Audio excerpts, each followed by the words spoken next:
Welcome to City Lights, everybody. I'm Peter Marabellis, your host.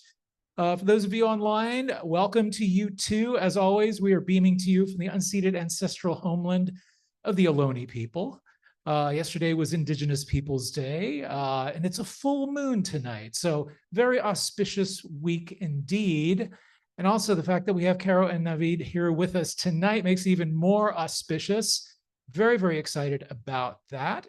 And Jasmin as interlocutor. So it's a party, what can I say? But before we get started, just want to let you know, this is part of Litquake. And it's running for the next 2 weeks. Yeah. So in fact, some of you may be sitting on a map, a very, very special map. And for those of you online, you can go to the Litquake website and access the very same map of the Lit Crawl, which is going to be on the last Saturday of Litquake. It is, of course, one of those grand happenings in San Francisco. We hope you can all make it. Doesn't happen in North Beach, though. It happens over on Valencia Street, but it's a lot of fun. So I hope you can make it. We're going to have a signing at the end. For those of you online, you can also get signed books. In fact, if you purchase any book tonight from our authors, you will get it signed. I would like to welcome now Sarah Gazaldo from Litquake to say a few words. Thank you, Peter. Just for anyone standing in the back, we do have a few seats available up front if the idea of standing for the next hour or so is unappealing. So welcome to the 25th anniversary of Litquake. Yeah, this festival has been going on for 25 years. I know, right? How cool is San Francisco that we've been doing this for a quarter of a century? And the Lit Crawl, the event Peter mentioned happening on Saturday, October 26th, this will be the 20th year. So if you aren't sitting on a map, you can come see me or our other volunteer wearing the black shirt Whitney, and we'd be happy to hand some to you. So this year, we're bringing you 2.5 weeks of programming. We started on the 10th, and we will be wrapping up on the 26th with the crawl. We've got over 140 events and 500 authors. And tonight, we are so honored to be able to present Queering Myths with Caro De Robertis and Navid Sinaki. Just a few quick order of business. So we're a small nonprofit, and we're really proud that about 90% of our events each year are free. So at the end of the night, if you could consider dropping off a few dollars with the fantastic Whitney in her bucket, we'd appreciate it. But also if you are living in the 21st century and no longer carry cash, we do accept donations on Venmo at Litquake SF, on PayPal at info@litquake.org, or directly at litquake.org. To make it easy, there is a QR code that we have taped up by the front door. I also have one on my phone that you can scan if the front door seems really far away. On your seats, there are these really cute little surveys, and there's also a bunch of pencils. And if somehow you have a seat that doesn't have a survey, come find me. I will get one for you. By filling these out, you are helping ensure that we can apply for grant funding. So that 90% free thing happens because of these pieces of paper. So if you could fill that out, we deeply appreciate it. Then come find me or Whitney. We'll take it. We'll be really excited. You'll make our nights. And don't forget to buy books. And we'd like to thank this year's major sponsors: the California Humanities, Craig Newmark Philanthropies, Hawthorne Foundation, Margaret and William R. Hearst III Foundation, the Minor Anderson Foundation, the National Endowments for the Arts, the San Francisco Grant for the Arts, and a big thanks to our media sponsors: San Francisco Chronicle, KLAW, KQED, KEXP, the Bay Area Reporter, SF Arts, Johnny Fun Cheap, 7x7, and Publishers Weekly. And last but not least, let's give a huge round of applause to City Lights for hosting this amazing event in this iconic space. What a fantastic thing that we still have as part of our city. So now I would be so honored to introduce our moderator for the evening, Jasmin Darznik. Jasmin Darznik is the New York best-selling author of 3 books, most recently The Bohemians, and she is a professor and chair of the MFA program at the Creative in creative writing at California College of the Arts in San Francisco. Let's please give it up for Jasmin.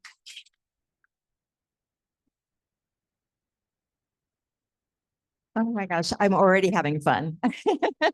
Welcome, everybody. So delighted to see, just we're filling the room with so much literary love. And thank you so much to City Lights. I mean, this is, I was saying, hallowed grounds, holy grounds for me as a writer. I have the privilege, the joy of talking tonight with two fantastic writers. Caro, I've known for many years, and Navid, I just met. And we have a nice full, about an hour and time for you to ask questions. So I'm going to just quickly read their bios for you. Caro De Robertis, and forgive me, I'm just going to say, please forgive me, is a writer of Uruguayan origins. They are the award-winning and best-selling author of 6, soon to be 7 novels or books. Yeah. Including The President and the Frog and Cantoras.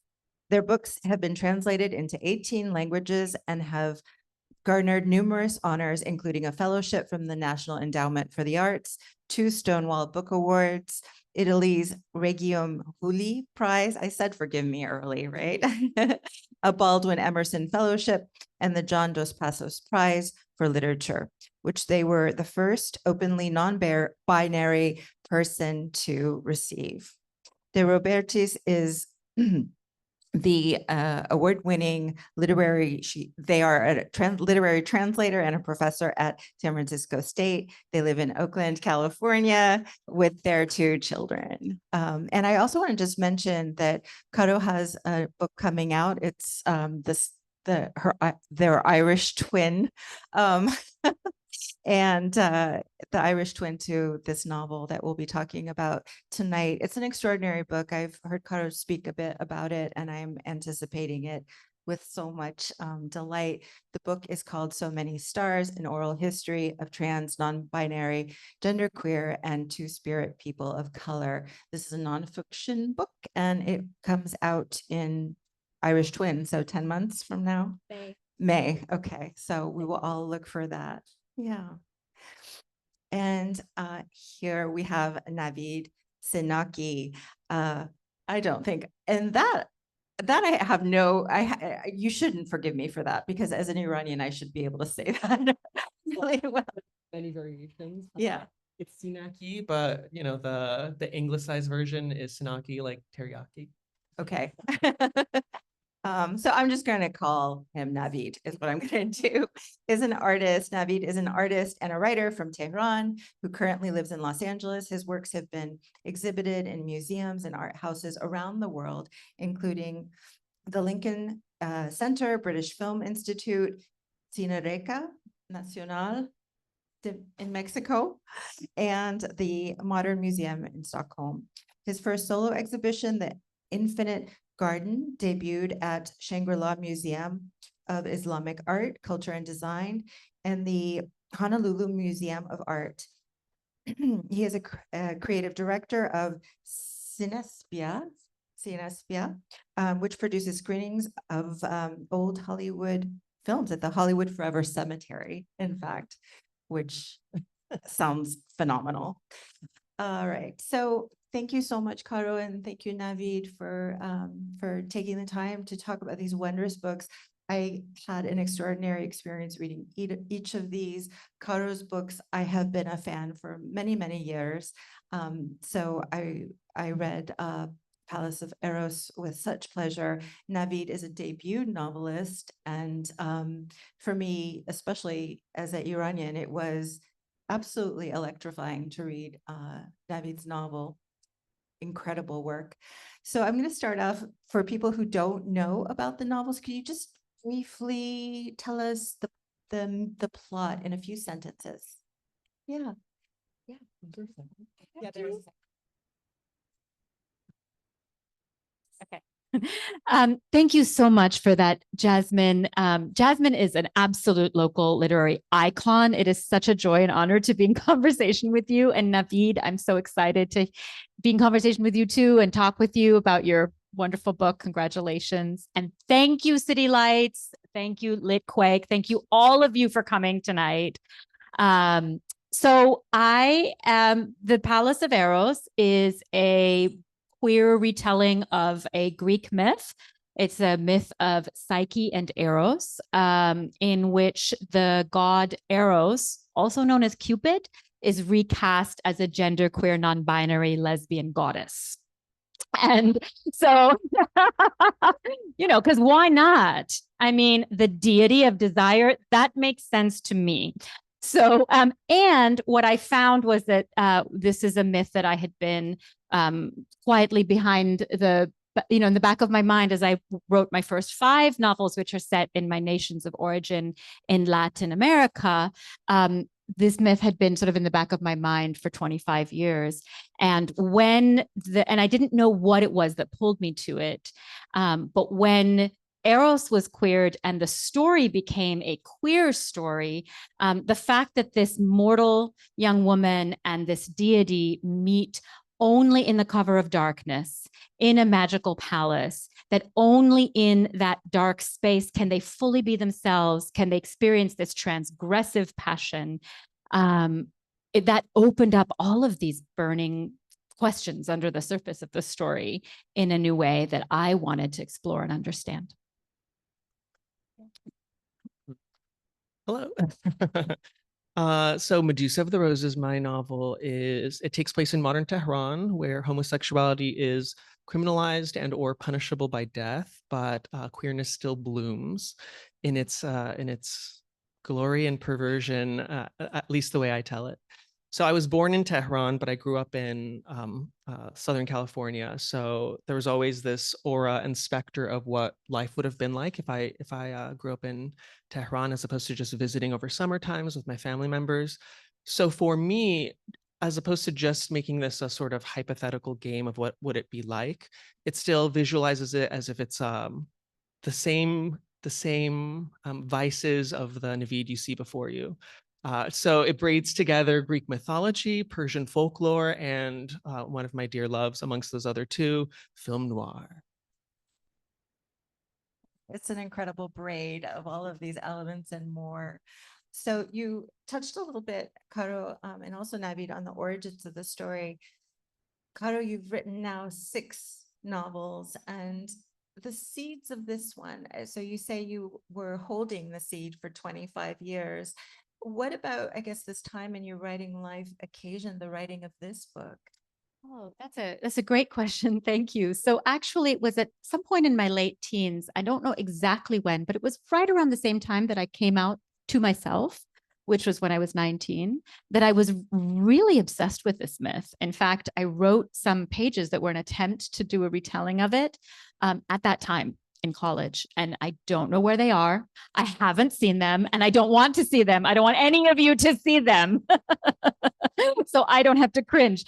But the reason I bring them up is to say, like, that's how much the pull was there, but there was something under the surface that, again, I think that there was something about this piece, about this, what it means to be in hiding, what it means to need to hide in order to be your full self, to reveal your full self in an intimate, safe place, like the way that we queer people often make, and genderqueer people make spaces of safety with each other so that we can reveal our whole selves. But then that revealing also makes us often want to expand into the world. And then there are risks that come with that. In terms of this time in my life, I mean, I think I really needed to write these stories that were deeply rooted in Latin America. And like, Cantoras, as an example, is, a novel that is a deeply researched look at 5 queer women who meet during the dictatorship in Uruguay in the late 1970s and sort of turn to each other over the years for survival. So really kind of an imagining deeply in, and also a deeply researched, based on real women who I interviewed and listened to for 15 years. And so there was work I needed to do there. But then during the pandemic, there was a very deeply researched novel I wanted to write that would have been set in contemporary Uruguay, and the borders closed, right? I had tickets to go to Uruguay in July of 2020. Does anybody remember July of 2020, right? I mean, it's sort of in some ways we do and we really don't. The borders closed. Uruguay was like, you're not coming. And so I was circling around for another possible project. And the thing that really pulled me and eventually led me back to this is that, we've been going through some really hard times societally. We still are. We're in it. I have written about, I've written about authoritarianism and queerness under authoritarianism. I've written about patriarchy, institutional torture, white supremacy, all of these important issues. And I wanted to write a book packed with queer joy. I felt the longing to write a book with so much queer joy in it that it could light up a town. And that was my kind of guiding force that brought me to this book as the next one. What an extraordinary origin story. So Navid, this is your debut. And does it feel like it comes out of questions that you were entertaining maybe years before you got around to writing it? Really interested in what sparked the project for you. For me, so I've been writing since I was in middle school. I would go to the local Barnes and Noble every Friday. It was me and women who wrote erotica, and they were like, what is this preteen doing here? Until I started to read my texts about sex work during the apocalypse, and they're like, okay, he can hang. So it was always something that I was doing, but but when I went to study in college, like it was film that I focused my attention on, because I don't know, writing was always just something that I did. It was part of my process, and I don't know, I didn't go to school for it because I was just doing it in the morning. I would start and I would write.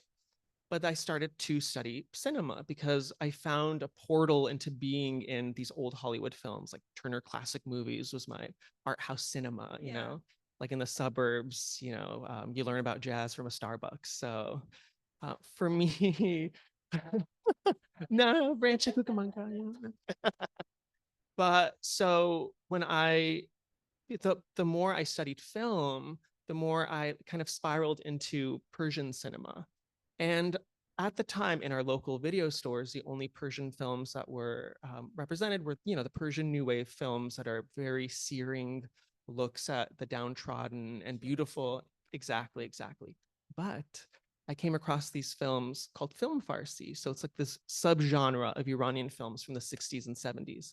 Some of them starring Persian pop icon Gugush. And they're like these sexploitatious, like randy films. And I'm like, I love genre. And to me, seeing people that looked like my parents, like getting it on, it was so shocking and perverse that I had to see more. So for my honors thesis at UC Berkeley, I was writing about Persian films from before the revolution. To bring it into something more personal, the day before I decided to, I was to fly to Tehran to study, like in the archives, find this like book that I was looking for about film Farsi, this genre that no one was had written about extensively. It's written about now. But the day before this flight to Iran, I had an amazing first date. And so this was like in my mind. So, and I won't go through the full depths of it, except that the guy that I was seeing, who's now my partner, and I dedicate the book to him, he's not here because he's scared of flying, and we went to France and whatever, he took a boat. He's still on a boat. Anyway, but he took me to a fortune teller. And he was like, I've been to Senora Fatima before. Like, this is going to be fun. And she recognized him as soon as he entered and was like, oh, you, good things. I'm so happy to see you. Good things. And then she looked at me and said, you will never find love. So like that kind of hurt.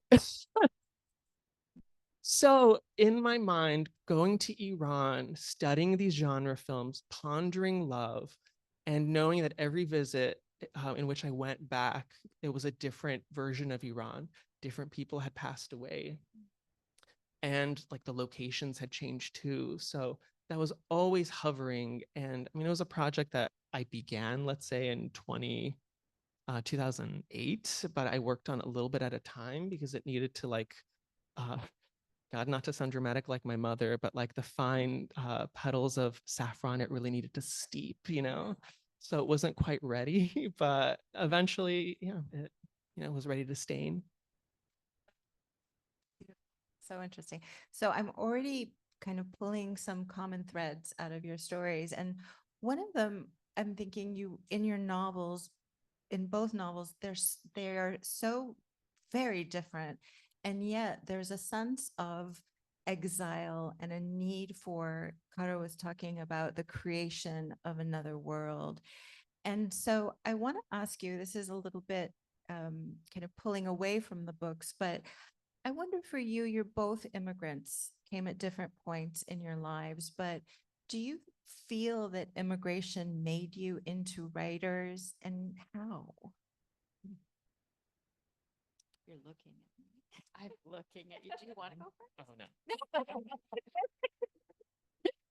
no. I came to this country when I was 10, very much feel every day, every moment like an immigrant. And I love and appreciate and really cherish that you asked this question, Jasmin, because, you know, I thought about the fact that I'm also a Latinx writer and a Latin American writer, and this book takes place in ancient Greece in a time before Latin America as a concept exists. I mean, this place existed, right? The Americas existed, but in terms of Latinidad, right, it predates. And yet, you know, I'm an immigrant writer no matter what I'm writing, and I'm a Latinx and a Latin American writer all the time, no matter what.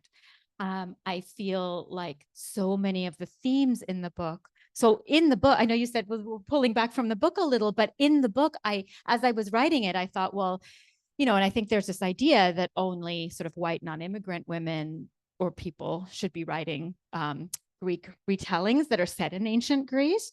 And I was able to weave in, so I decentered the story from Greece and set it in southern Italy, which was colonized by the Greeks.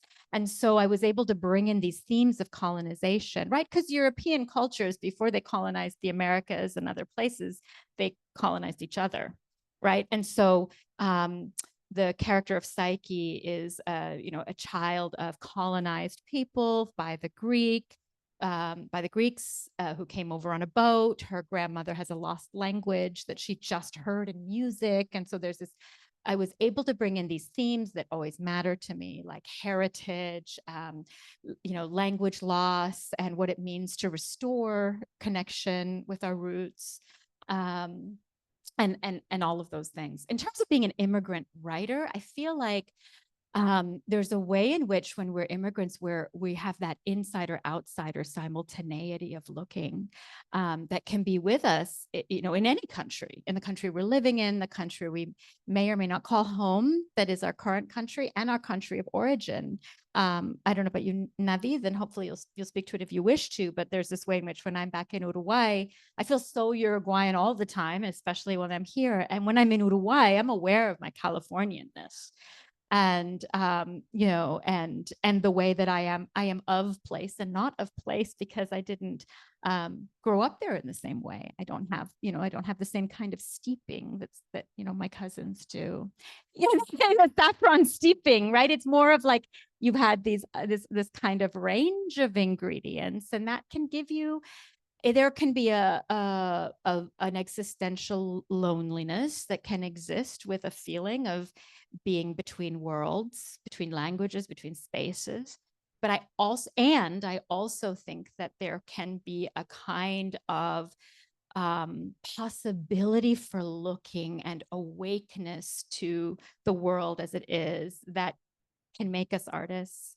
And then we have a friend in common, Patricia Engel, who is an incredible writer whom I deeply admire. And she has said, you know, all immigrants are artists. And I'm paraphrasing, I can't remember the exact words, but it's so incredible. She wrote it in her second novel. All immigrants are artists because immigrants have to create their lives and sense of self out of nothing, out of what they brought inside their skin. And so that is a kind of a daily artistry. And I feel that deeply. And so it means a lot to me to walk in the world as an immigrant artist, and also to read the extraordinary richness of contemporary immigrant literature, immigrant and refugee literature in the United States. I mean, I just feel like there is so much brilliant creative production for which I'm so grateful. That maybe did not exist when we started out as writers, but particularly last 20 or so Yeah. years, a real kind of flowering, more voices, more need to come forth. But Navid, would you like to talk a bit about this sort of question of does it feel to you part of your artistic DNA to have come from Iran as a child? I guess it's complicated. I feel like I'm constantly writing from the queer void. Like, I feel like that is more foregrounded for me in my experience, only because like I was born in Iran, but my family moved when I was 1 during the Iran-Iraq War. And, you know, in our enclave, there were other Persians. I was the gay one. And going to, I mean, there are all these like layers and invisible hierarchies, right? We'd go to Iran and my parents would be like, oh, the old country, but also we don't trust Persians, you know? So it was like all these like ideas of place and belonging. And for me, I feel like I was always inventing like my Iran, more so like the queer, I don't even want to say utopia because I lean into the dystopic, but I was creating the queer dystopias that were crackling and that I wanted to search and wander. And so I think it was like at an early stage, like until this later stage in my life where I've met like the queer Persian communities that I'm happy exists. And, you know, it's like we're distant glimmering lights and now we're like recognizing each other. But before then it was the glow was coming from our queerness and finding other people that had that sensibility, that sense of humor, and that sense of cynicism. Like that was very important to me. That was very important to me. So talk more about that, because the title of our panel tonight is Queering Literature. And what does it mean to you to queer literature? Does it resonate with you even as a kind of project in your work? So I think queering for me, right? I mean, so I am also a artist and video artist, and I sometimes teach film-related courses. So I think about queering in terms of cinema.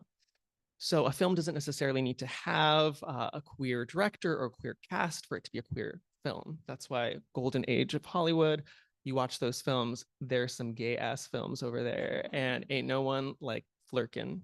So, but it's more so the sensibility, right? It's like a glance, it's allowing queerness to be read into it. I feel like that was an entryway of how I experienced queerness in media.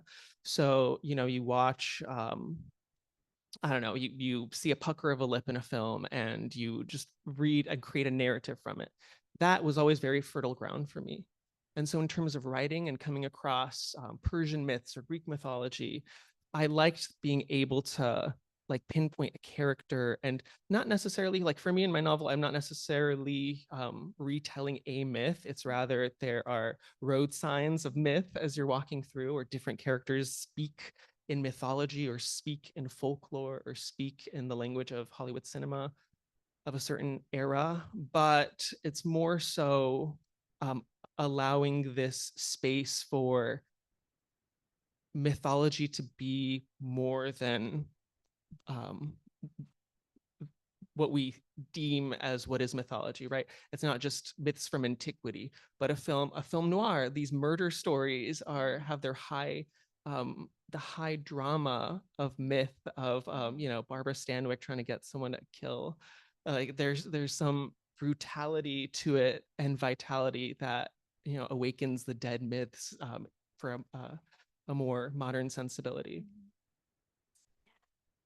So great. Thank you for this amazing question. And I actually want to just circle back and thank you, Navid, for bringing in this piece about queerness among immigrant communities and immigrant identities too, because I just really resonated with what you said. And I just want to say that that piece about being sort of insider, outsider, and belonging and not in between, like that is such a, I think can also be a queer experience. I've often thought about even Patricia Engel's line about all immigrants are artists. Yeah, all queers are artists too, right? Because we have to create ourselves in a way to fully exist in the world. And when we have both of those axes in our existence, I think there can be, an extraordinary existential journey around what it means to belong and simultaneously be free. And certainly for me, my parents disowned me in my mid-20s and said that I couldn't be both gay and Uruguayan, that I didn't get to be Uruguayan anymore.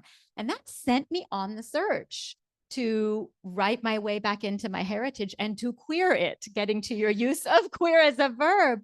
And I went, like in 2001, I went searching for signs of lesbian life in Uruguay. Spoiler, I found it.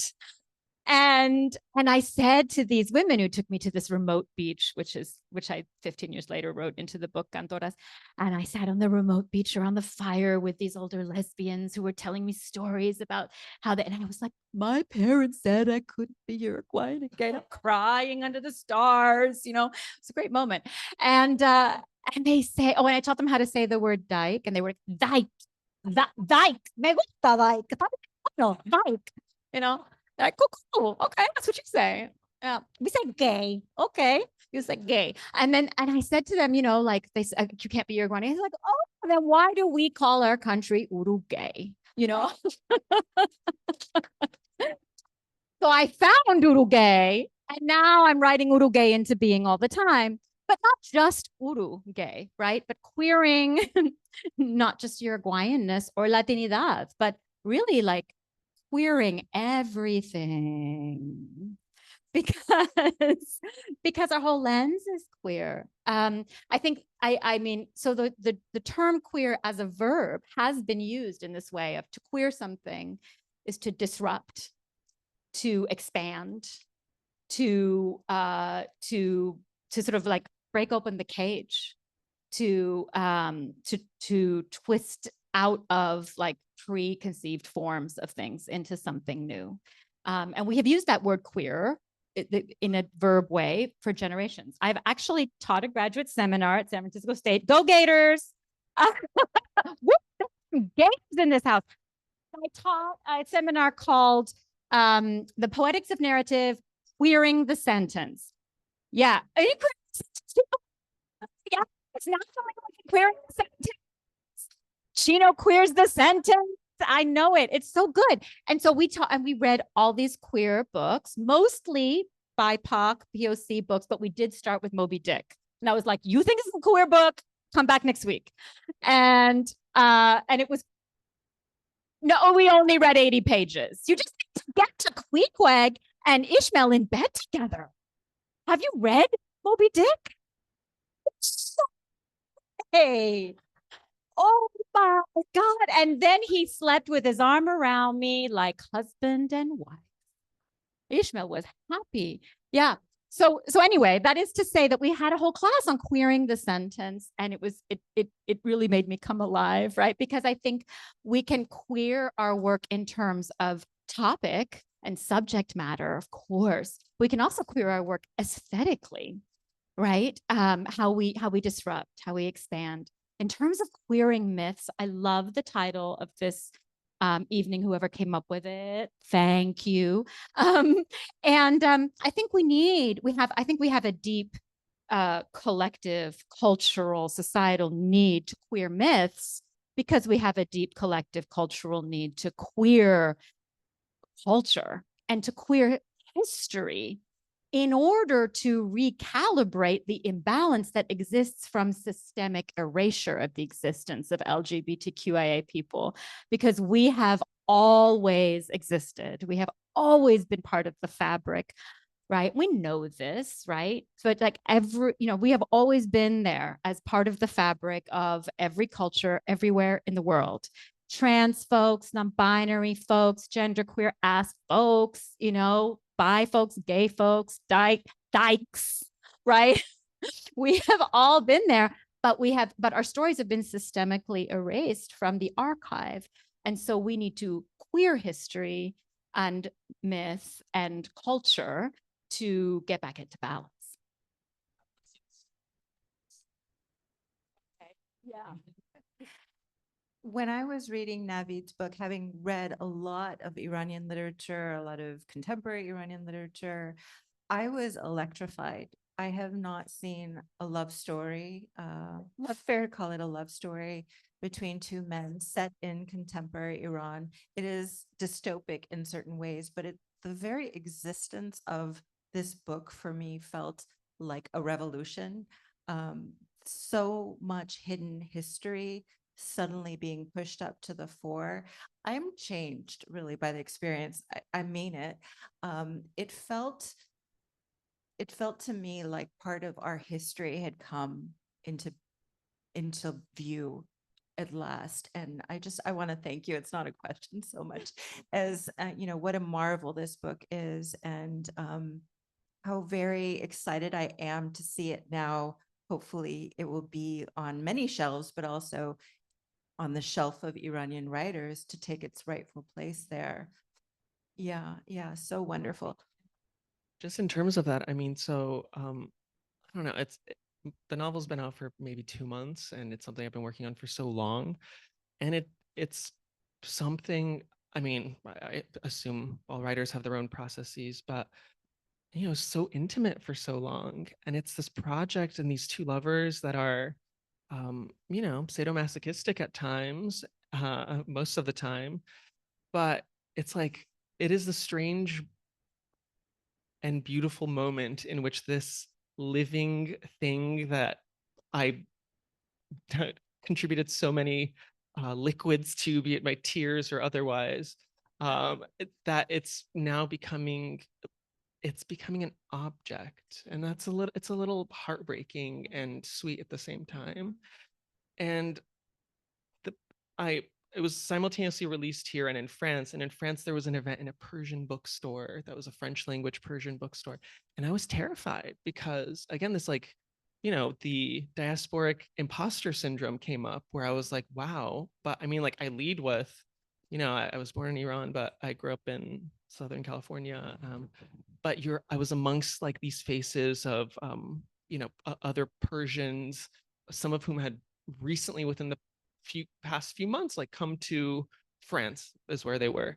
And I was like, well, I created this world from the dregs of visits over summers and conversations that I had.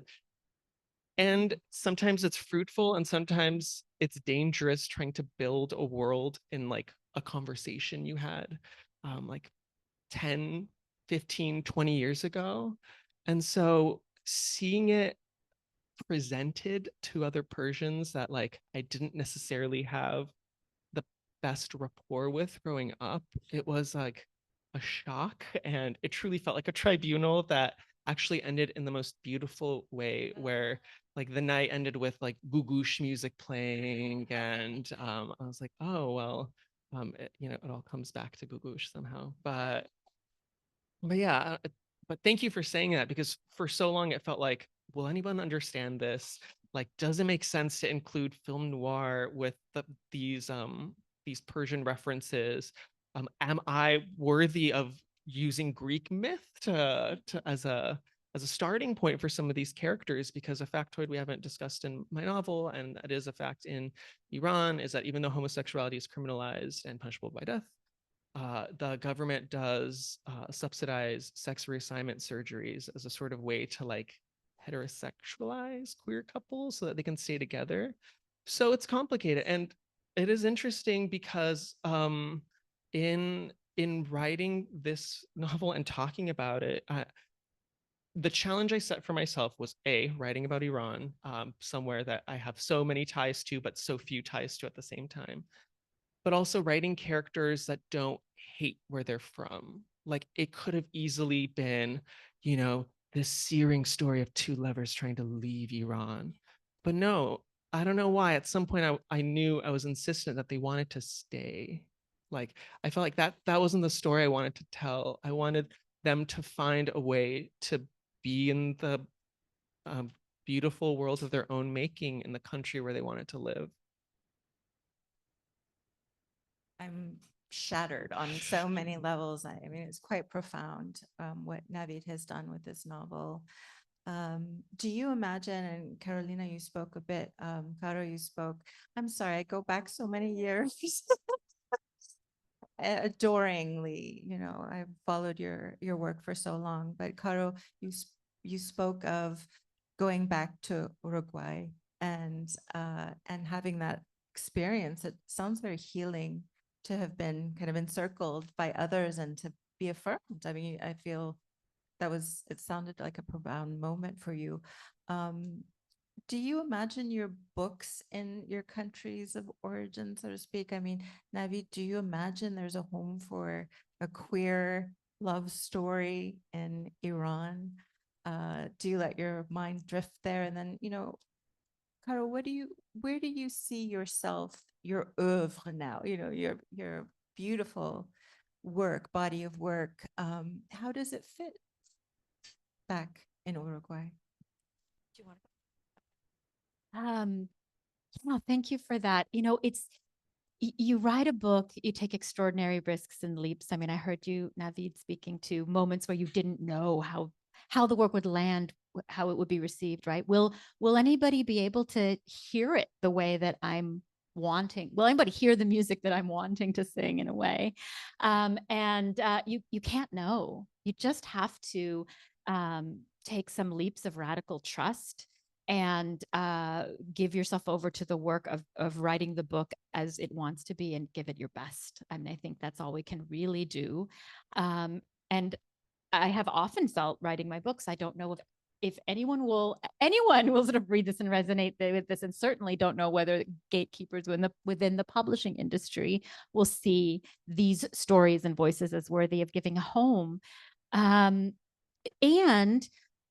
So, you know, Cantoras is a book that came out 5 years ago, my fourth novel, and that's the one that draws on the real lived lives of these women that I was around that fire with, you know, speaking the word Psyche and everything. I listened to them for 15 years and then wrote that book, and it was extraordinarily healing. And I really wanted to pay tribute to their stories. And the deep thing too is that I had been doing research all that time on the Uruguayan dictatorship for other novels. And I got books at the Biblioteca Nacional de Uruguay. I got books from the incredible UC Berkeley collection on Latin American studies. I went to used bookstores and scoured them and got all the history books I could, like dog-eared books in Montevideo and Buenos Aires. I had shelves of books, and the number of books that I found in any of those collections in English or Spanish that talked about what it was like to be queer in the dictatorship was zero. There was nothing, not even in the Uruguayan archive. And so I just felt like, and I'm listening to these women's stories and I don't see them documented anywhere. And, you know, can a novel be part of archive? Can a novel be part of like really bringing those stories to voice in a way that actually sort of makes that kind of contribution? So Cantoras, I mean, I've had this person tell me who's a Russian immigrant in the United States that they read Cantoras on the plane going back to Russia, resonated with it, gave it to a friend who read English. And apparently that one copy, it's not published in Russia, but apparently that one copy, like 20 lesbians have read it, you know? So like these little things will happen, you know? And like when it was published in Poland, I got, you know, messages from Polish people who were like, we really relate to this because we have a repressive government, you know, homophobic government right now. So even though this is the 70s dictatorship, this is speaking to us. And I'm really happy to say like that book had not been published yet in Uruguay. It was translated into Spanish here in the United States. I worked on the translation, kicked my butt, but I did it. And then I got a DM a few months ago from this little queer all volunteer collective called Arta, which is a brilliant name. Arta is like fed up, but female. Because if you're fed up and male, you're harto. So the name of this press is Arta. It's so good. So this tiny little press called Arta, they've published 2 books. They're in Uruguay, and they're like, can we publish Cantoras here? And they're like, we are younger queers, and we are learning our history from this one copy of the novel that my friend brought me from the United States in a suitcase. And so I helped them get the rights, and they're doing a 500, print run in 2025. And it means so much to me. It means so much to me. So you just never know. That is extraordinary. I love that story so much. Navid, a home for the novel? I mean, I would hope so. It's interesting. I mean, I don't know how far along this is, but there has been conversation. No, about I mean, the two things I get asked that I couldn't fathom were, can you envision it as a film? And I'm like, no. Even though everyone tells me it's because it was so intimate to me that I was like, I can't, like, no, you can't, like, it's so much a part of me. But now as time goes by, I'm like, oh yeah, I mean, it's indebted to so much mythology and noir and the cinematic. So I can see it. Yeah, I understand that. I think it was just so like intertwined with me as a person. Like my close friend, we went to high school and we studied in Cal together, and she's heard me tell this story so many times. But like fairly recently, I came across our yearbook from when we were in high school, and it was an unsigned entry, but I recognized my scrawl. And it was the most intense message that like read like part love letter, part suicide note. And in reading it, it was just like laughable. And then we were just laughing. And then I started to read it. And then all of a sudden, Angier, my protagonist's voice, like came to me because in the lead up to this, in the lead up to my novel coming out, I wrote to a few of like the teachers that were always very inspiring to me, like the art history teacher that told me to use the word quietude, or the second grade teacher that really liked the fantastical I don't know, what garden story that I wrote. But then the people, like, let's say in high school teachers and college professors, they kept telling me the same thing. They were like, we knew you were going through so much at the time. And I was like, what kind of like microaggression are you assuming I was going through so much? And then I read the yearbook entry, and then I read myself. I was like, oh, I really was feeling so much intenseness and with such intensity. And that's why, in a certain way, rereading the novel at that point, it just felt it. I mean, it still feels shocking. I mean, now having to like perform excerpts from it out loud, it's very interesting. I mean, it's been therapeutic, and it's also been the cause of having to go back to therapy. But that's all great things in life sometimes are. But I know, I'm sorry, I'm a little too honest, but in terms of it having a life in Iran, um, I have been contacted by someone that wants to translate it for the diasporic community in Farsi. And that's shocking to me because, again, it's this, I mean, the whole path of this novel, like it lives at Grove, and their novels, the work of Jean Genet and Marguerite Duras, very pivotal in my world. Growing up in the suburbs, finding these texts that were sordid and salacious, but also fully symbolic, or for Jean Genet and for Marguerite Duras, so incisively cutting and sometimes cold. Those are so important to me. And those are French. And so hearing someone read it in French, and then from that French translation deciding that they want to translate it to Farsi, like it is just the weirdest, like about the most beautiful bout of vertigo, I guess. So we're nearly to the time of turning over to you to questions. I want to ask you one thing. When Caro was writing the book, the first thing you ever said about it was, I think you quoted maybe your British publisher who said that the novel was horny. Oh, this one? Yeah, this one. That the novel Changed the copy before they put it out, but there was. I was so intrigued, but just by that turn of phrase, how isn't like the novel itself is horny? Is the author horny? What is what is the origin of this horniness? But it brings me to what I mean, really, one of the striking things is these books are unapologetically of the body. There's quite, I guess, for a certain readership, it might be shocking. You go places in these books, and I want to know why And was it always so in your conception? And I guess if you just have a kind of a philosophy of why you have written these books with an insistence on the body and on sexuality and the erotic. That's a good question. Do you want to go first? No. No. I know.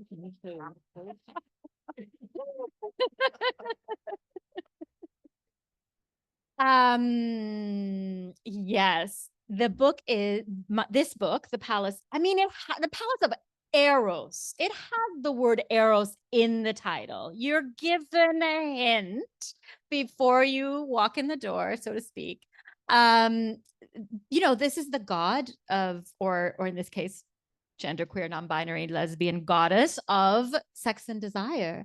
And, I wanted to write this book packed with queer joy. And there are many forms of queer joy and trans joy. And I think that one of the ways that joy can express is through the body and the truths of the body. And I think that writing the erotic as a site of serious literary exploration has historically existed, but it has been the province of straight cis white men. So Henry Miller got taken seriously as a literary giant while writing all about his body and what he thought of it and what he wanted to do with it and with who. And Philip Roth has gotten taken very seriously as a literary giant while doing the same. And then if a woman or trans person or queer person, let alone of color, explores those same topics, that work is often diminished or condescended to in ways that I think are absolutely about power.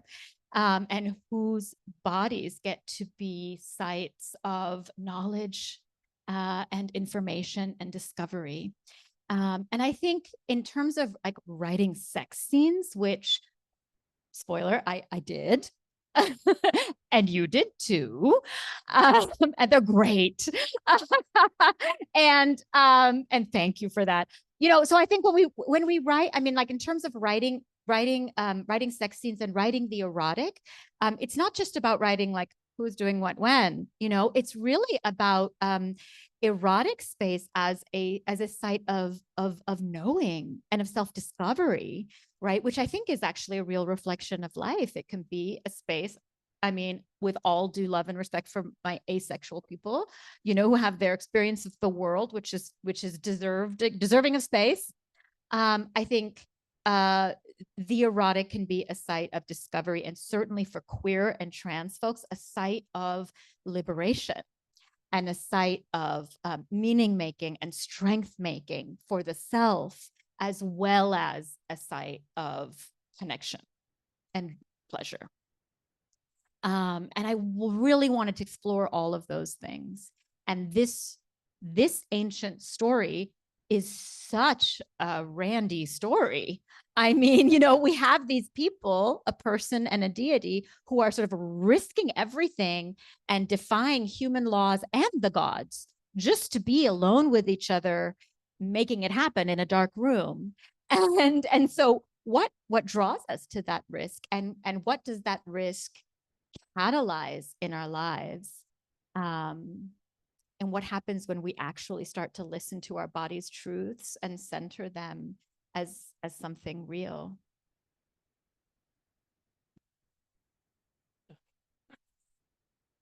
Well, write what you know. No, I'm kidding.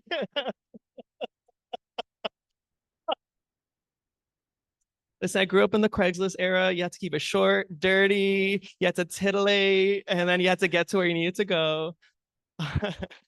But I will say the through line, to get a little more serious, the through line in the works that I was inspired by, be it the Greek, the myth, or the film noir, or even the folk tales, there is that like dagger where one side of the blade is the erotic and one side of it is the graphic and sexual.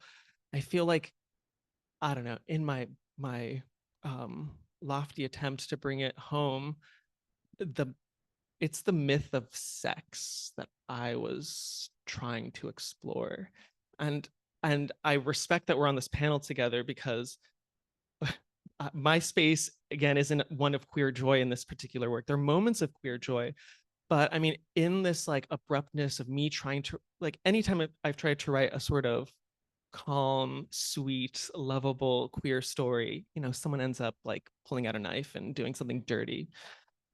And so, and so for me, I think it was like allowing that to be showcased as well, a prickly love, especially let's say this is a love story that takes place in Tehran. There's a fear of death there, as there are in other cultures centered around homosexuality. I grew up in, you know, with the Craigslist era with the specter of Matthew Shepard's death. So it's not like in California, I didn't fear that I was maybe gonna die if I went and had sex with a stranger, you know? So creating a work that had that like, that was drenched in that dread, but also the euphoria that comes with it sometimes. Like that was very important to me. And so, I mean, the sex scenes, you know, like those, I wanted them to be uncomfortable. And I didn't realize like, that's just how I talk too. I mean, you've heard me talk tonight.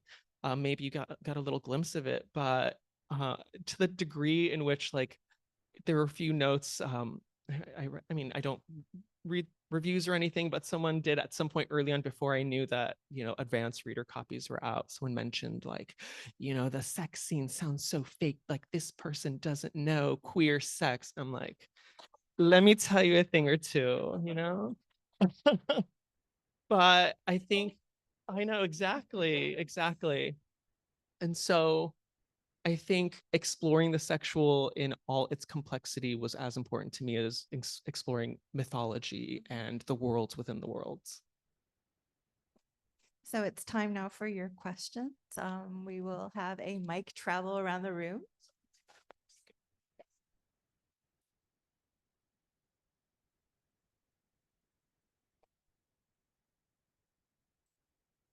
It takes a few seconds for the little gray cells to.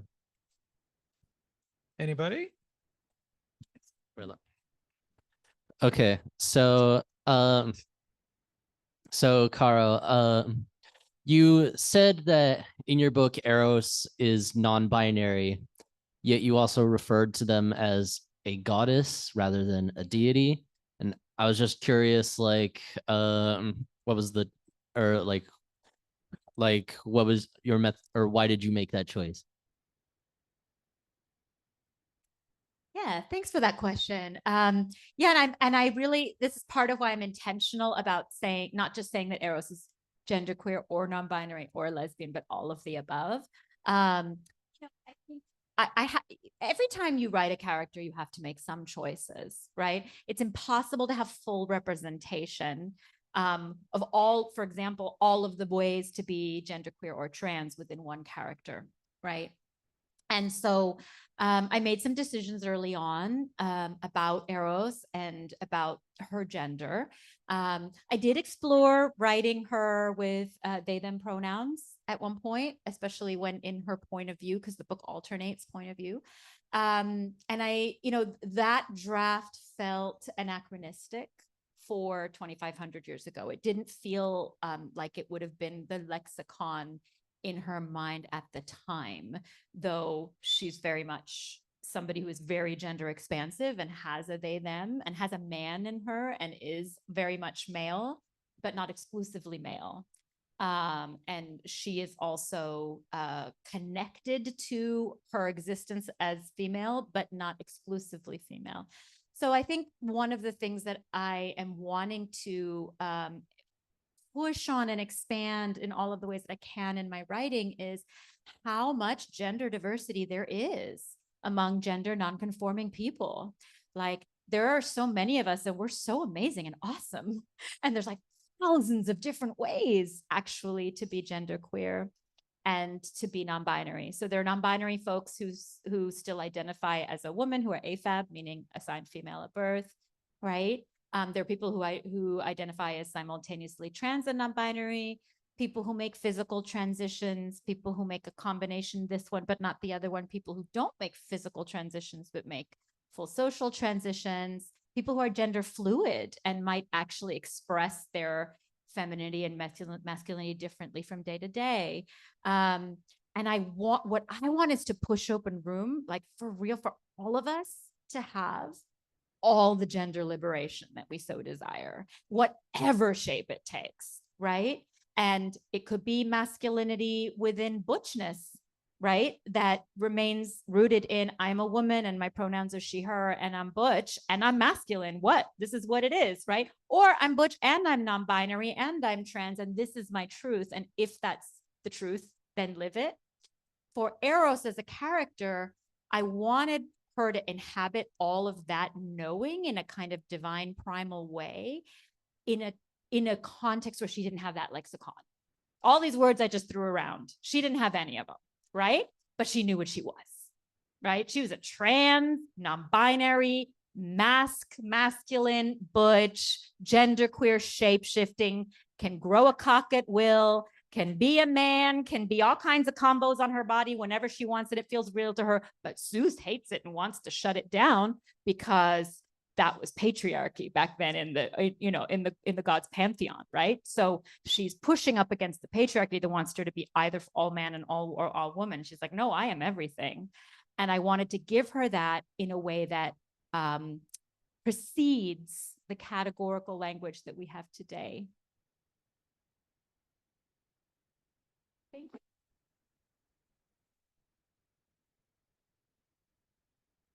Anyone else?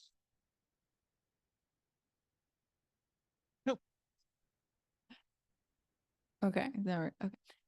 It's been really lovely to listen to all of you, and I'm really excited to read both of your books. I just came here from Caro's translation class, so shout out. It's really cool to hear you speak. My question's for Navid, and I'm curious. I feel like you're like almost getting here, but I'm still curious about what the process was like and what the choice was to tell this particular story through writing and in a novel form instead of through visual art or cinema. Like what could only be told about that story in this medium?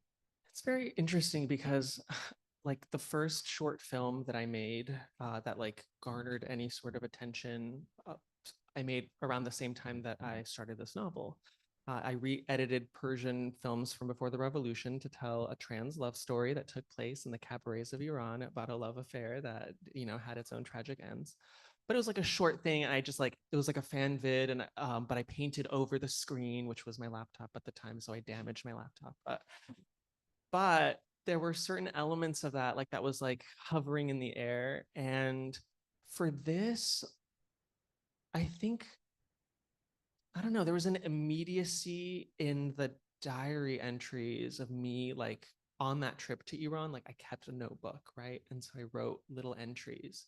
Some of those little entries became short stories or short vignette that kind of, one of them, became part of what ends up as the final chapter. And so it was always like scraps of being coming together. And that's a fantastic question, because I guess my films are less narrative than my writing, whereas they're idea based. Like it's, reinventing a Persian miniature, a manuscript, but putting like GIFs all over it. Like it's just like pushing the aesthetics. But this one, especially in the decision in which throughout most of the novel, Angier is speaking directly to his lover.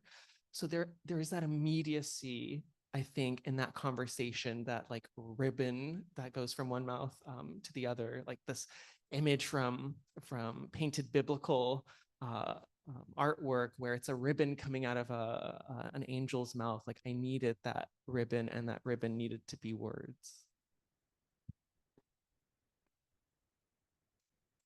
I think we have time for maybe one more. Yes. Hi. I just wanted to thank all of you guys for being here and to, just talking so intimately about your experiences, I think is really valuable for everyone, including myself. And there's a lot of complex elements within both of your novels. And I think it's really interesting how love and romance and queerness intersect also with the experience of the diaspora and also as authors writing from that perspective. And I think I'm wondering if there are any snippets of, I don't want to say advice, but kind of like how you sort of affirm yourselves as writers in the diaspora, writing about the cultural element that you're so deeply a part of, like personally having that experience as well. There's always this feeling, kind of like Navid was saying, like, is this going to land? Is this going to be Persian enough? Is it going to be good enough? Like, I guess, how do you affirm that within yourself to let yourself kind of like take the final step of, you know, writing this piece or even putting it out into the world and seeing if it lands anywhere?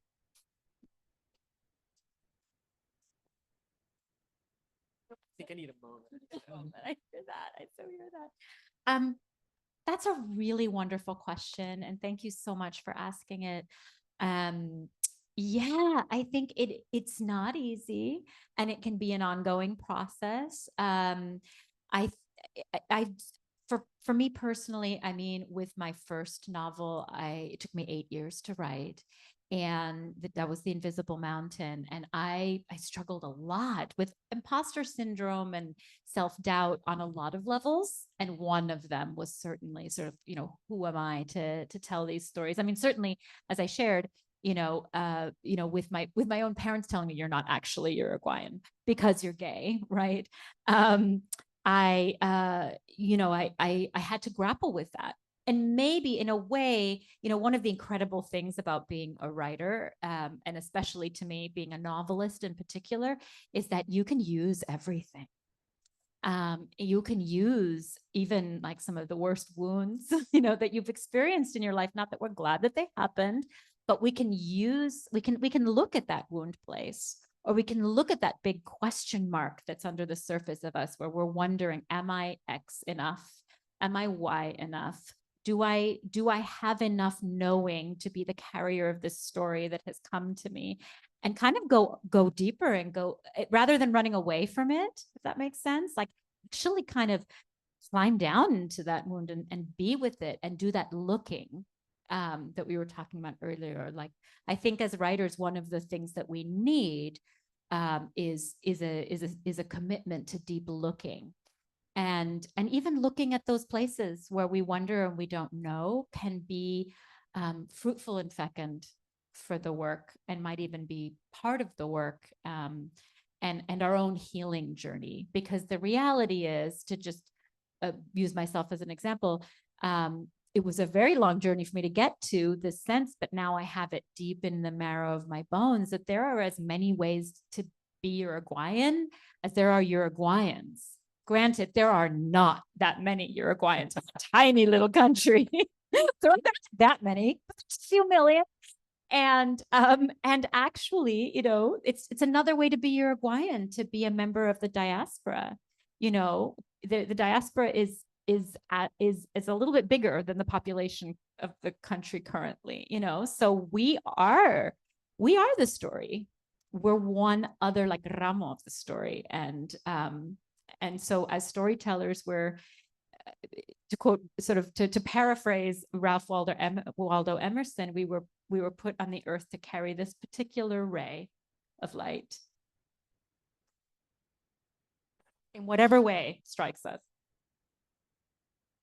I mean, I'm feeling that imposter syndrome amongst all these wonderful people right now, because I mean, again, it's 2 months. I'm like, it's the Persian in me, like, what do I know? Like, who am I to answer a question for you? But I think for me, it's true.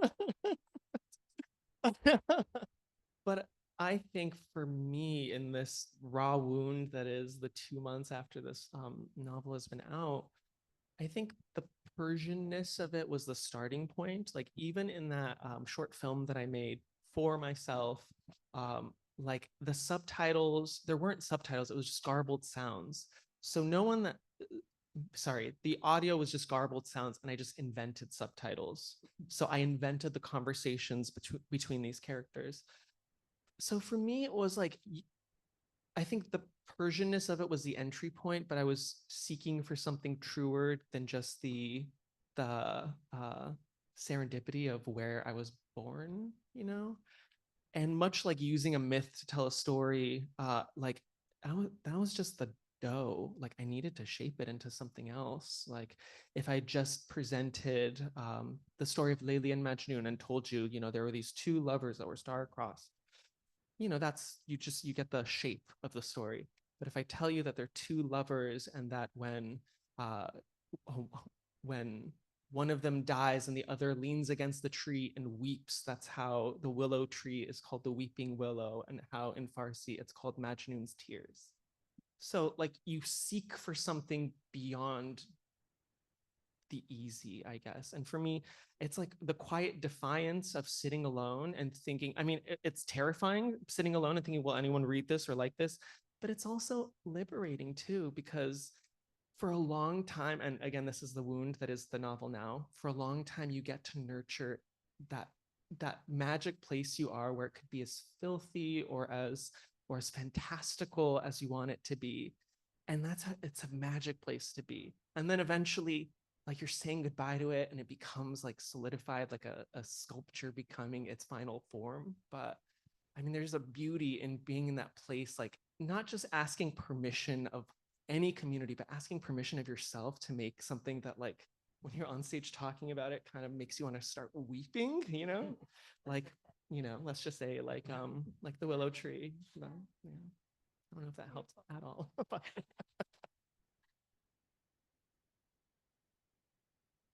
Yeah, we find ourselves at the top of the hour. Oh, congratulations to the two of you, and for being so generous with your words and being so candid.